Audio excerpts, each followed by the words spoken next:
그게 가능성이 없다는 건 아니죠. 트럼프 대통령이 계속 이런 무자비한 정책을 갖다가 계속 추진을 한다 그러면은 선택은 결국 그거밖에는 사실 없는 거지 않습니까? 적의 적은 나의 우군이라고. 트럼프 대통령이 모든 나라를 적으로 돌릴 때는 사실은 유럽 연합이라든지 일본이라든지 우리나라 같은 경우도 중국과의 어떤 관계 개선이라든지 밀월 이런 거는 하나의 중요한 선택지가 될 수밖에 없다는 얘기를 하는 겁니다. 예.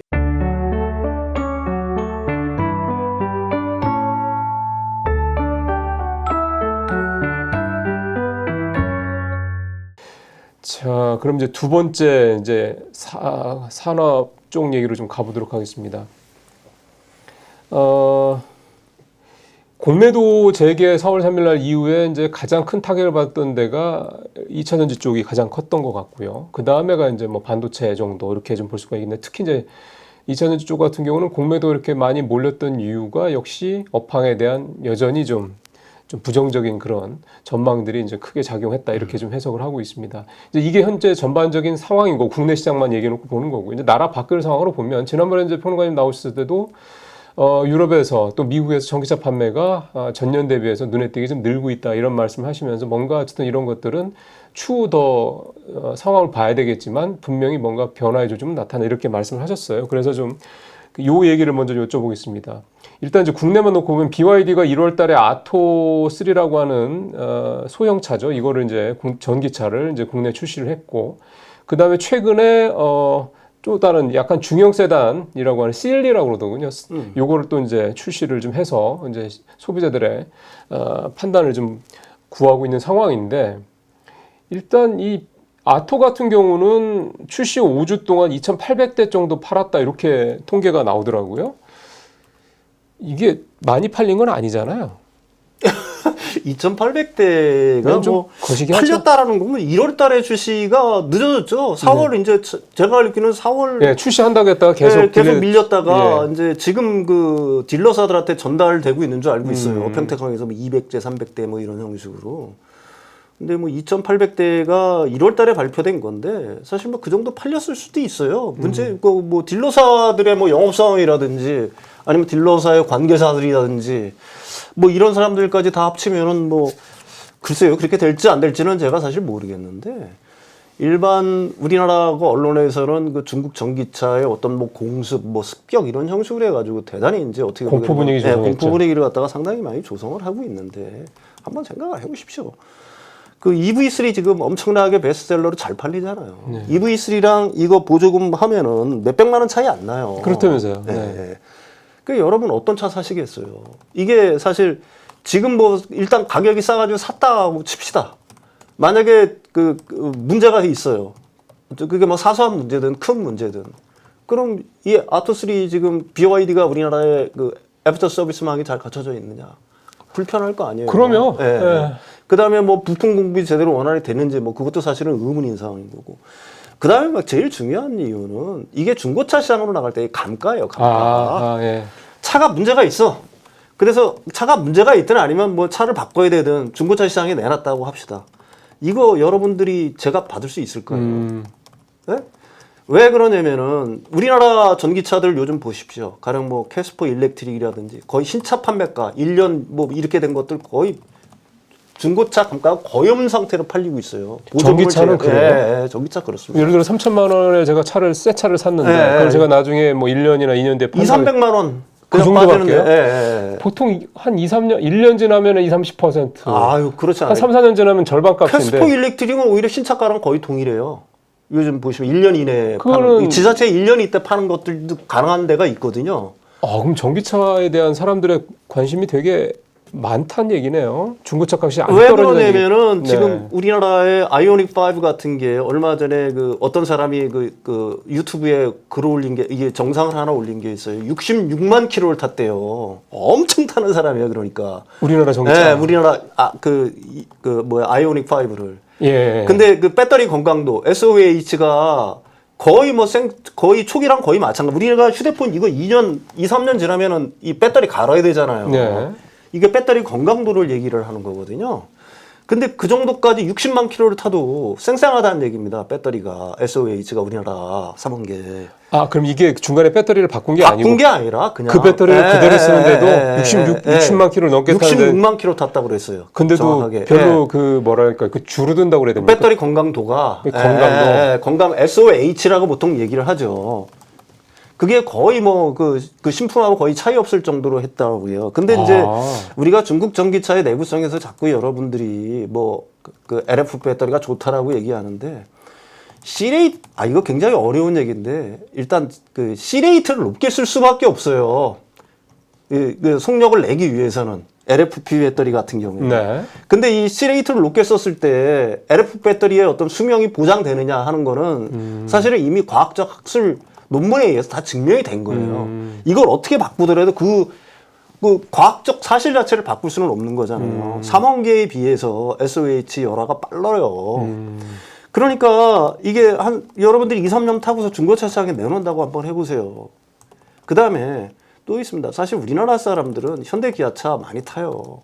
워낙 차가 좋아졌잖아요. 오죽했으면 거의 90% 아니겠습니까? 시장 점유율이. 그 다음에 뭐 외국차, 수입차를 탄다고 하더라도 그건 뭐 독삼사 정도 타는 거지. 그렇죠, 그렇죠. 유럽의 뭐 일반적인 브랜드 뭐 가령 뭐 제가 얘기를 안 해서 뭐 이런 어떤 중가 브랜드 같은 걸 거의 안 팔려요. 그 다음에 상용차, 그 버스 말고 이런 트럭 같은 거? 트럭이나 다마스 같은 거 우리나라에 들어왔잖아요. 네. 싸게. 그거 여러분들 길거리에서 얼마나 보여요. 네? 그리고 그거 중고차 팔 때 제가 받겠어요? 그게 사실 그 중고차 말씀을 하시니까 좀 확 와닿네요. 그러니까 여러분들이 지금 일반적으로 뭐 언론에서는 뭐 그 아토3 그다음에 뭐 C1 뭐 엄청나고 뭐 우리나라에 어떤 파고를 불러올 거처럼 얘기하지만 우리나라 소비자들이 이렇게 만만한 소비자가 아닙니다. 그러니까 제가 생각하기에는 글쎄요. 그 중국 전기차가 우리나라 들어와서 진짜 많이 팔릴까 하는 거에서 의문의 여지가 있어요.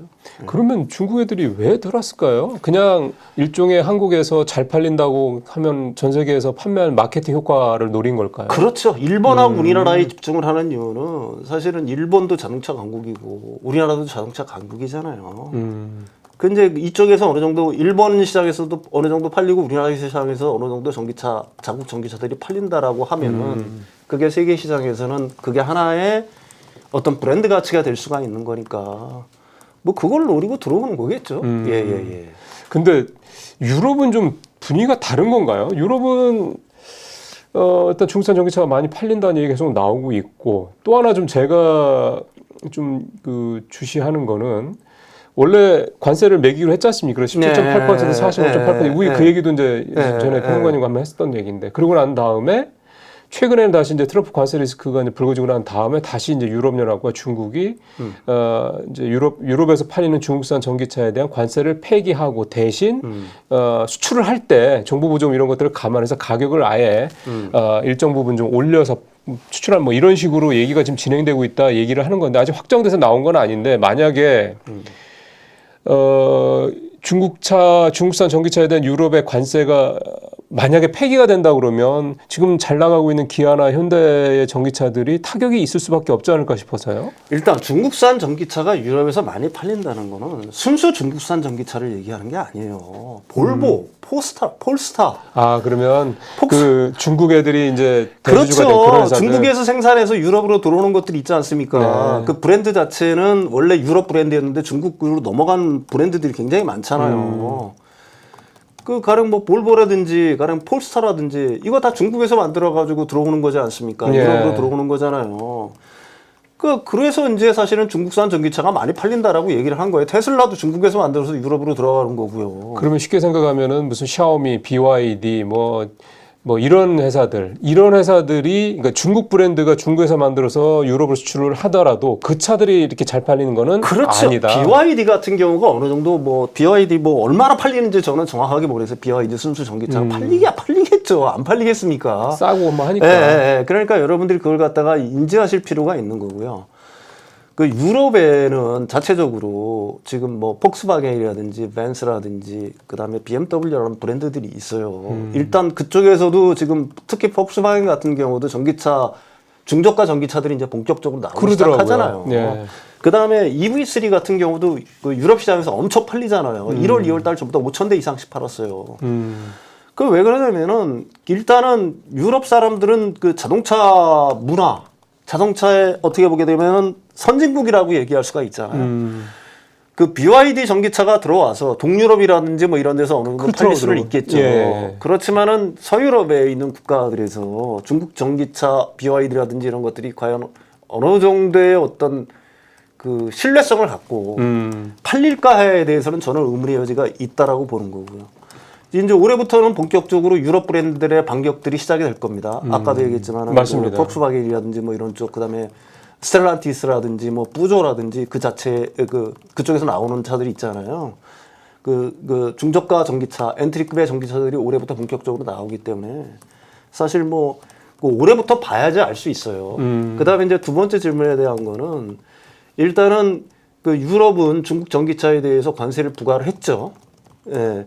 그러다가 이제 최근 들어서 방향이 약간씩 움직이고 있는 거예요. 왜 움직이느냐? 아까 앵커께서 말씀하셨던 것처럼 그건 바로 미국에 대한 레버리지를 얻기 위해서 그런 겁니다. 중국과 우리는 합칠 수, 그러니까 힘을 합칠 수도 있다라는 신호를 갖다가 미국한테 보내는 거예요.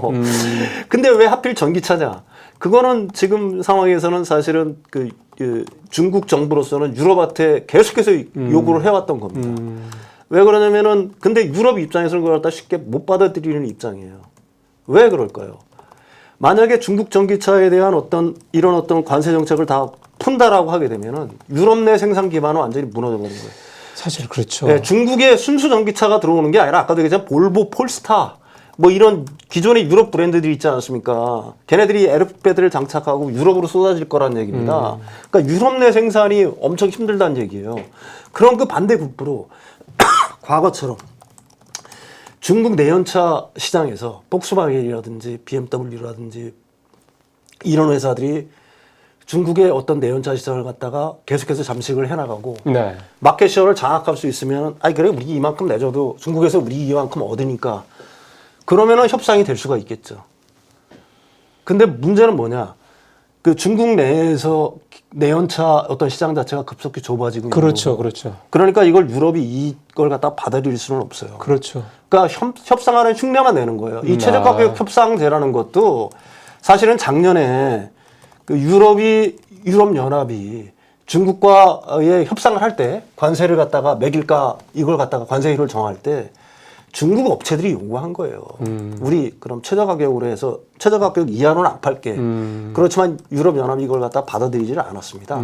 근데 중국 정부가 왜 그 당시에는 중국 정부가 여기에 그 개입을 못했어요. 유럽연합과 중국의 전기차 회사들과의 어떤 협상을 통해서 이게 만들어진 아닙니다. 네. 그러니까 중국 정부는 엄청난 불만이 있었겠죠. 왜 우리는 중국 정부는 여기서 니들이 배제를 하고 유럽연합 일방적으로 그 중국의 전기차 회사들과 어떤 협상을 해서 이런 제도를 만들었냐 글쎄요. 그런 불만들이 있었잖아요. 근데 어쨌든 지금 다시 협상은 재개를 하고 있어요. 근데 이것 때문에 이제 우려가 굉장히 클 것 같은데 유럽연합 입장에서 이걸 받아들일 수가 없어요. 그러니까 다른 식으로 완화할 필요는 있겠죠. 가령 뭐 그 쿼터제를 한다거나 그렇죠. 아니면은 그 지금의 이런 어떤 관세 효과랑 거의 상응할 수준의 그 최저 가격, 뭐 협상, 뭐 이런 정도로 그 협상이 어느 정도 완료될 수는 있겠죠. 근데 여기에서 변수는 뭐냐? 이걸 갖다 레버지를 써서 미국이 만약에 후퇴를 한다라고 하게 되면은 미국이 유럽연합에 대한 어떤 관세를 갖다가 어느 정도 협상을 갖다가 해가지고 많이 완화를 시킨다라고 하게 되면은 그럼 미국도 다시 유럽연합한테 레버리지를 쓸 거 아니야. 너 중국하고 가까워지지 마. 그렇겠죠. 뭐 이런 식의 제안을 할 거 아니겠습니까? 그건 뭐 공식적인 거는 아니지만 뻔한 거 아니겠어요?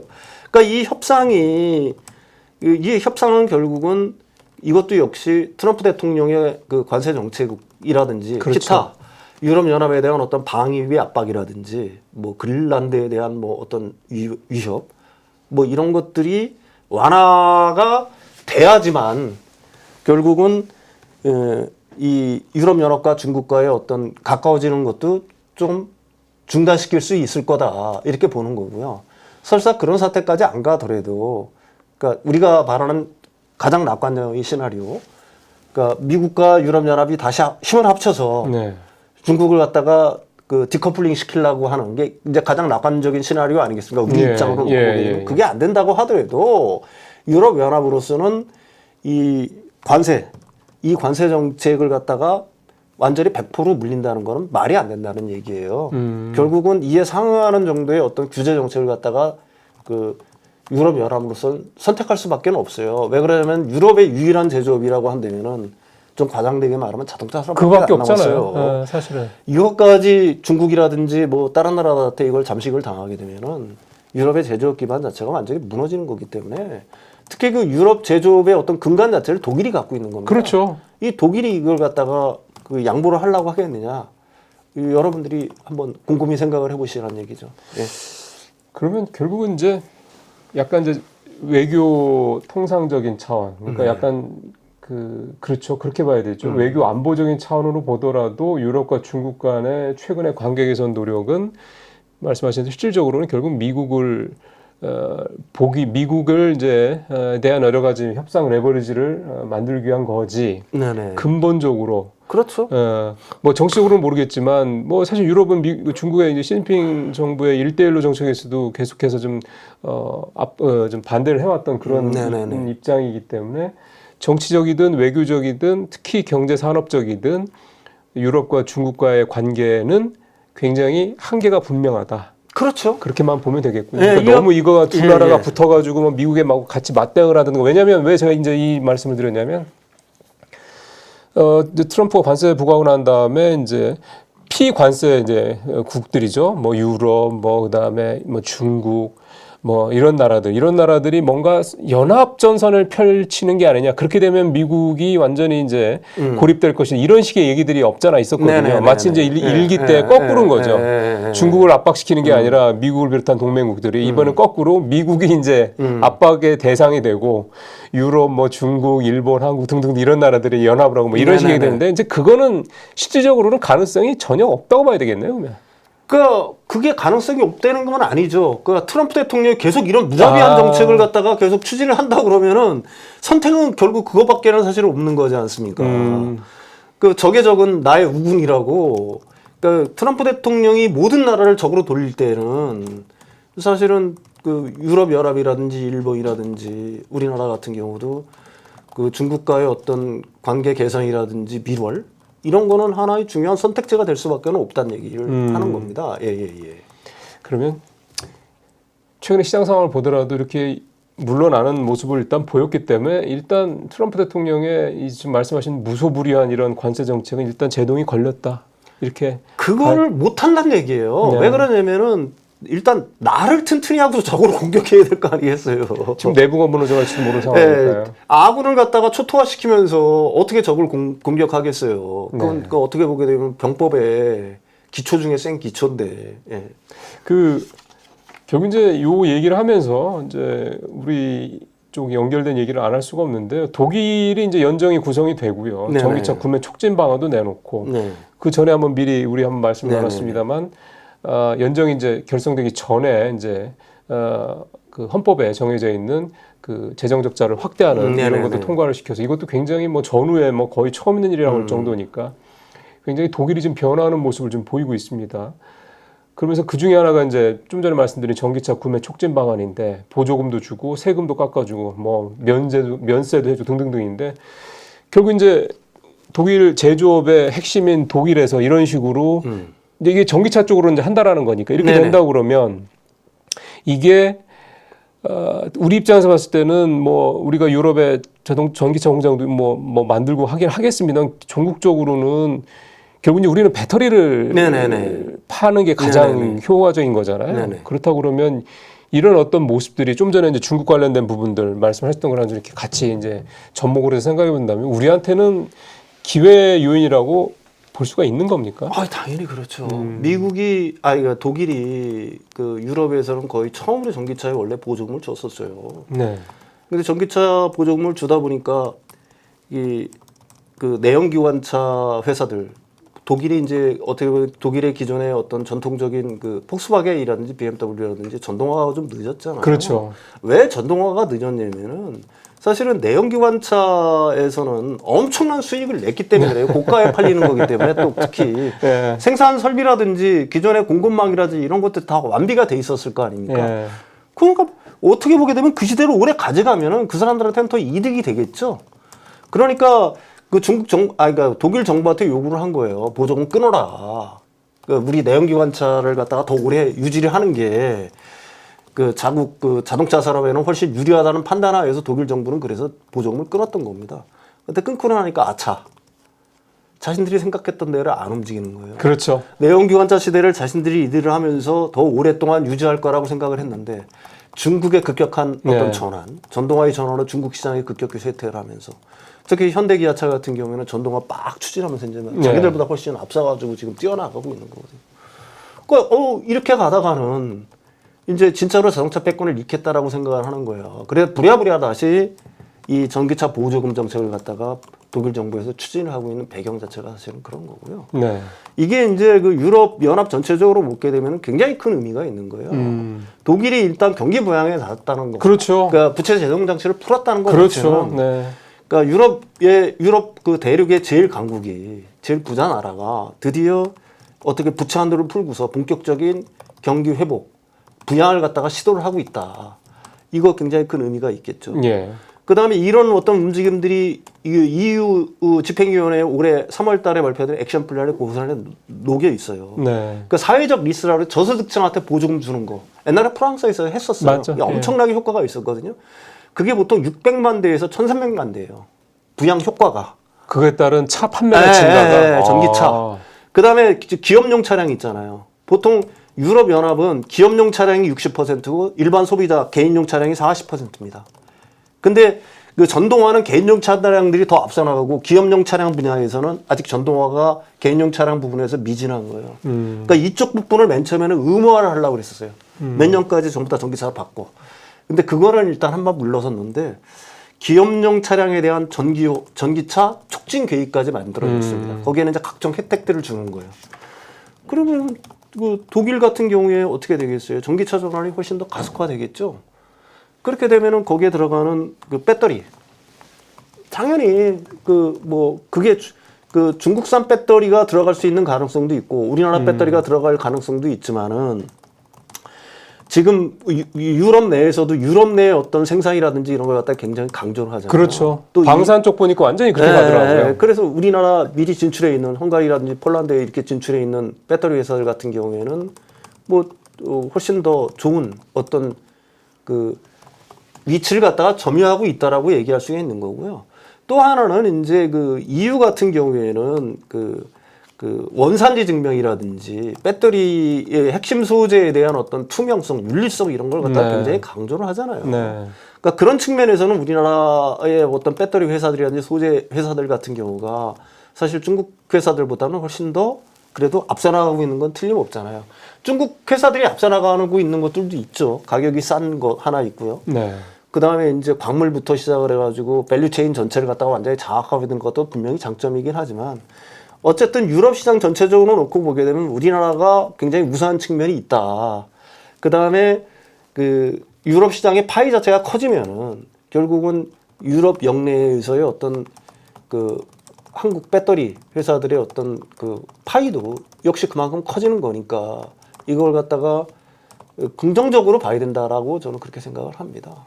그러면 이제 어떻게 보면은 이제 확실하게 유럽 시장에서 전기차 또 배터리 이 시장을 놓고 한국과 이제 중국 간의 소위 말하는 진검승부가 펼쳐질 수 있다. 그렇죠. 그리고 이제 어쨌든 유럽 전기차들이 빠른 속도로 따라오긴 하겠지만 적어도 뭐 단기적으로 뭐 2, 3년 정도는 어쨌든 이 양측의 소위 말하는 이 굉장한 경쟁 어떤이 치열하게 벌어질 가능성이 높다 이렇게 봐야 되겠군요. 그러니까 독일에서는 독일이 아니라 북미에서는 특히 미국 시장에서는 이제 그 중국산 배터리 자체들이 원천 배제가 되는 거고요. 그렇죠. 네. 유럽이 이제 진검승부가 되는 거예요. 유럽이 진검승부가 되는 건데 기존에는 이제 어떤 싸움이 벌어졌느냐? 중국은 LFP 시장에 장악하겠고요. 한국은 3원계 시장을 장악을 한 거예요. 그렇죠. 근데 이제 그 중간 지대를 놓고서 이제 본격적인 싸움이 시작되는 겁니다. 가령 그 중국 같은 애들은 LMFP라든지 우리나라는 이제 뭐 하이망간이라든지 아니면 미드니켈이라든지 뭐 이런 쪽. 그다음에 우리나라도 LFP를 갖다가 좀 그 더 유럽 시장에서도 네. 이제 올해 하반기 네. 보통 내년부터 본격적으로 생산을 시작을 하잖아요. 그러니까 이제 그 본격적인 어떤 대전들이 사실은 시작이 되는 거고요. 네. 이제 그 제가 그래도 계속 그 강조를 하는 게 있습니다. 뭐가 있냐면은 일단 전기차 시장이 그 시작이 돼가지고 그게 LFP가 됐든 3만 개가 됐든지 대충 이제 개화되기 시작한 지 한 3년 정도가 지나고 있는 거예요. 그렇죠. 예. 그러면 이제 그 시장에서는 어떤 판단이 내려지기를 본격적으로 시작을 할 거란 얘기입니다. 가령 LFP가 그 가격이 싼 대신 성능이 유지가 되느냐, 아니면 3원 개가 훨씬 더 성능이 우수하느냐, 이런 것들이 이제 시장에서의 본격적인 평가가 시작이 된다는 얘기죠. 네. 그 다음에 이제 3원계 배터리 가격과 LFP 배터리 가격 간의 그 가격 차, 예. 뭐 이런 것들이 이제 점점 좁혀지는 추세가 있다 보니까 지금 당장은 이제 원래 유럽 시장을 갖다가 우리나라 배터리 업체들이 완전히 장악을 하고 있었는데 네. 그게 중국 LFP 시장에 의해서 점점 장식당하는 시대였거든요. 근데 그게 이제 일방적으로 그 우리가 그 마켓 쉐어를 갖다가 일방적으로 잠시 당할 것이냐. 예. 그런 것들은 제가 생각하기에는 올 하반기 정도부터면은 어느 정도 좀 윤곽을 드러낼 거라고 저는 생각을 하고 있어요. 그게 중요하네요. 그러니까 네네. 하반기부터는 뭔가 윤곽이 드러날 때. 그 얘기는 뭐냐면 사실 캐즘이 더 심해지지는 않을 거 아닙니까? 따져보면 그 말씀은 일단 뭔가 예, 해소되는 쪽으로 갈 거라고 봐야 되는 거 아닙니까? 그렇죠. 일단은 저는 만약에 그 트럼프 대통령이 이런 무자비한 관세 정책이 없었다라고 하면은 작년 하반기에 캐즘은 벌써 저는 끝났다라고 저는 생각을 해요. 올 1분기 그 유럽 시장에서 전기차 판매량을 한번 보시고 그러니까요. 북미 지역이 얼마나 견고하게 움직였냐를 한번 생각을 해보세요. 근데 이제 이 트럼프 대통령의 무자비한 관세 정책이 글로벌 경기 둔화의 가능성은 분명히 있는 거예요. 그게 어느 정도 그렇죠. 이게 그 자체가 사실은 전방 수요, 다시 말해서 그렇죠. 자동차 수요 어떤 수요 네. 둔화라든지 이런 걸 갖다가 1분기에 그렇게 좋았던 게 그게 이제 유일한 어떻게 보게 되면은 좀 불안감이라는 얘기죠. 네. 근데 만약에 그게 없었다라고 한다면은 제가 생각하기에는 작년 말 정도에 거의 끝났다라고 보는 거예요. 그 참. 그 결국 이제 이렇게 이제 우리 업계들이 우리 또 경제가 타격을 이제 받고 있는 거다. 명시적으로 수출이 지금 당장 줄었다 이런 차원이 아니라 그렇게 좀 해석이 좀 됩니다. 결국 이제 현재로서는 우리가 그 피해를 상당히 이제 많이 보고 있다고. 사실 어떻게 보면 최근에 우리 주식시장에서 외국인들이 계속 순매도를 하고 또 주가가 이렇게 반등하려다가 밀리고 하는 것도 결국 이제 그런 부분들이 좀 깔려 있다 이렇게 봐야 될 것 같습니다. 이제 다시 한번 말씀드리지만 우리가 지금 내부 상황이 너무 이렇게 좀 치중돼 있다 보니까 밖에 돌아가는 상황들을 조금 놓칠 수가 있는데요. 지금 평론가님 말씀대로라면 유럽에서는 분명히 특히 이제 전기차나 이 배터리 관련해서는 뭔가 큰 변화의 조짐이 나타나고 있다. 그것도 좀 긍정적인 쪽으로 나타나고 있다. 이렇게 좀 볼 수가 있겠습니다.